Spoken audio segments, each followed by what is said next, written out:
Captain America Civil War. If you've seen it already, fantastic. If you haven't seen it, watch the spoiler-free review right here. Didn't go see it, didn't come back. I'll be right here waiting for you. Did he forget the names just like Steve Harvey? Tell Adidas that we need $1 million in production. I done told y'all all I needed was the... I repeat, spoilers is coming. I'm gonna talk about some of the things I didn't like first. Well, really one thing I didn't like. Some of the CGI is rough. I don't know if they were rushed. I don't know what's going on, but some of the CGI, I was like, man, that is bad. What was that? Did nobody catch that? One scene in particular, Black Panther, I think he's fighting Cap. I think I remember him kicking the shield. But he leaps up twice, he delivers 2 kicks, and it was like, that's out of a cartoon. Who did that? Fire that guy. That's it. That's the only negative I gotta say. I got no other problems with this movie. I heard some people talk about pacing. This movie was perfectly paced. The fuck you mean? The fuck you mean, bro? Spider-Man. I can't say he's the best Spider-Man ever, because he's only in it for 30 minutes.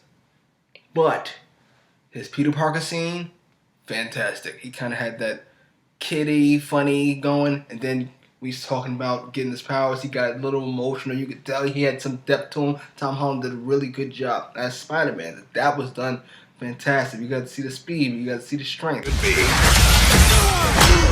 You have a metal arm? That is awesome, dude. We can see that most of these people can't really fucks with Spider-Man. Like Falcon and Bucky were getting washed. Like, together they were getting washed. Spidey had a little bit of problem with Cap. Because Cap is experienced. The Spider-Man's not fully developed into his Spider-Man-ness. He's still Spider-Teen. Or Spider-Ling, as Tony Stark calls him. But yeah, he did a really good job. As good as Spider-Man was. As good as Captain America was. And my God, what the Russo brothers have done with Captain America from the Winter Soldier into this movie, he's quickly becoming everybody's favorite Avenger. Captain, big fan. He was fantastic. Tony Stark was fantastic. Scarlet Witch was fantastic. Vision, blah, blah, blah, blah, blah. Black Panther is the star of this movie. If you wanted to tell me that this is a Black Panther movie, I wouldn't argue with you. From the second he appears on the screen as T'Challa, everything changes. It's like, who is this motherfucker? Who is this motherfucker? What the fuck? Even if you don't know him, it's like, everything about him, from the accent, which wasn't apparently Chadwick Boseman came up with on his own. It's got this coolness about him, but this toughness about him, and this royalty about himself. From the way he dresses, my God, I thought Tony Stark put it down. T'Challa be having some swag to himself. Some of them suits he was wearing. When he goes to talk to Black Widow in the parking lot, and he's got this black suit and this badass bodyguard in front of him, I was like, God damn, that nigga clean as fuck. And then we get to we all know about the action, we all know about the chasing, we all know about the claws and the vibranium suit, but the quotes in this movie, Black Panther's not fucking around. Black Widow's like, yeah, the government will take care of it. He says, don't bother, I'll kill him myself. What? You gonna do what? I'll fucking kill him! I swear it! Ain't you the king? You gonna do it yourself? God damn. He's talking to Cap in the car. He's like, so as king and as warrior, how long do you think you can keep your friends safe from me?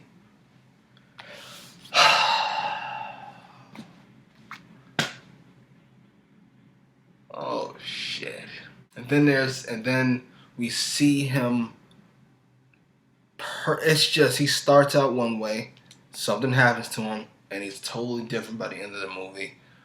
It is perfection. Black Panther probably saw the biggest increase in fans from that we've ever seen. I mean, it's going to be a gigantic leap. Everybody's going to be a Black Panther fan. And don't you all start complaining. Oh, I knew him first when he was in the comic books. Just because we read comic books doesn't mean everybody else's opinion when they get it from movies is irrelevant. Now, BP out the way, let's talk about Cap versus Tony. We understand the different philosophies. We understand who wants what and why they want what. I would say 7-8 years ago, these two guys would be on completely different sides of the coin. Tony would be anti-authority and Cap would be for authority, and we've seen them evolve over the years. Tony has made more and more mistakes with his superpowers, his suit, his weapon of mass destruction, as he calls them, while Cap has been fucked over and over by the government. He sees what it can do. He sees what has happened. His friend has been brainwashed by the government. Hydra, World Security Council tried to nuke him. It's Cap understands that no. You know who I trust? Me. I'll take care of it. I'm on it. We're the good guys. And I know that everybody in this room is a good guy, so great. We'll do it. I don't trust Thunderbolt Ross. What? And it was I thought, if you were Team Cap, it was a very important and subtle nuance for Cap to refuse to sign the document after he found out that Wanda was being kept in the mansion. Because it shows that it's not just the love for Bucky that's doing this. He really loves all of his teammates. Like, if you replace Bucky with Wanda in this movie, and she's the one being manipulated and brainwashed, and she's fucking doing all this shit, he would do the same thing for Wanda. Or for Falcon. Or for Widow. It's just, I'm the captain. These are my guys. Oh, it's beautiful, man. It was beautiful. I loved it. She's a kid. It's like, yes. Thank you, Cap. Obviously, that all culminates in the airport scene. The greatest action fight scene in the history of the MCU, and quite possibly in the history of comic book superhero movies. I can't really think of one right now. Movies. Them Ditto fight scenes, boy. I don't know, man. You ain't gonna be touching them. I don't think they can be touched. But everything in that airport fight scene is an extension of Cap and Tony. It's an extension of their will, of their philosophies. Tony's trying to capture, Cap is trying to fight and get away. It's not a fight scene for fight scene's sake. It's a plot-driven fight scene. This is where they naturally end up. All the Avengers get captured. Well, not all of them, obviously, because there's someone Team Tony side. But Team Cap's Avengers get captured. And the reason I bring that up is because Jeremy Renner annihilates that raft scene. Got some Hurt Locker action going on. He annihilates that raft. He's fantastic in that. I felt for him. And I told y'all, I wanted to see Scarlet Witch's powers bumped up. I didn't need to see her warp reality. I didn't need to see her have her comic book status like in House of M. I just needed the world to know you can't fuck with Scarlet Witch. And guess what? One-on-one, nobody in this movie could fuck with Scarlet Witch. She's taking cars. She's throwing them on people. She's taking Black Panther. She's throwing them halfway across the goddamn airport. And then the other most powerful character in this movie, Vision, she sends this nigga 20 feet into concrete. She's not fucking around. I'm telling you now, stay away from me or somebody might get fucked up. Oh, I loved it. Then we get to the conclusion.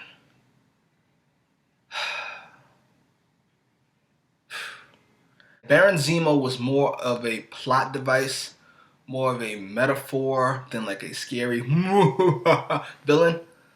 But it worked. It worked for what it was. It worked for what happens with Tony in the end. It works for who Black Panther becomes. It just works.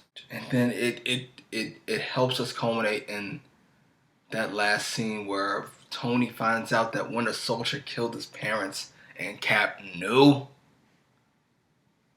Cap knew? Shit. I really thought that we were ready to, the three of us are going to get together, Cap, Tony, and Bucky, we're going to get together and we're going to fight these 5 assassins in this room, and then the Avengers are back together, man. Russo said, fuck that. Throwing a grenade in the middle of that bitch. God damn. It's ballsy, man. It's ballsy as fuck. The emotion was real. The action was fantastic. The resolution was resonant. I told you I wanted to see people die in this movie. Outside of Crossbones. Poor Crossbones, man. Yeah, I wanted to see people die. I thought Agent 13 was going to die. Glad she didn't, because Van Camp plays a fantastic Sharon Carter. She's smart, she's strong, she's capable. Perfect, don't touch her. But even though nobody died, the stakes were real. This movie mattered, and it matters. War Machine is crippled. Bucky is frozen. Wanda, Ant-Man, Hawkeye, and Falcon, they don't fucks with Tony anymore. We don't fucks with you. Black Widow don't fucks with Tony no more. What the fuck did happen with Thunderbolt Ross? Oh my god, oh man, this movie was really, really good. Like I said, I said in my non-spoiler review, I want to see it one more time before I lock into a rating. But right now, I got it tied with The Winter Soldier for the best MCU movie. 9 out of 10. Man, post your comments down below. Like, share, subscribe, and go see this movie again. I know I am. Shit. Did he forget the names just like Steve Harvey? Tell Adidas that we need $1 million in production. I done told y'all all I needed was the infrastructure. Now we hottest in the streets, it ain't no discussion. James Harden, Swaggy P running up.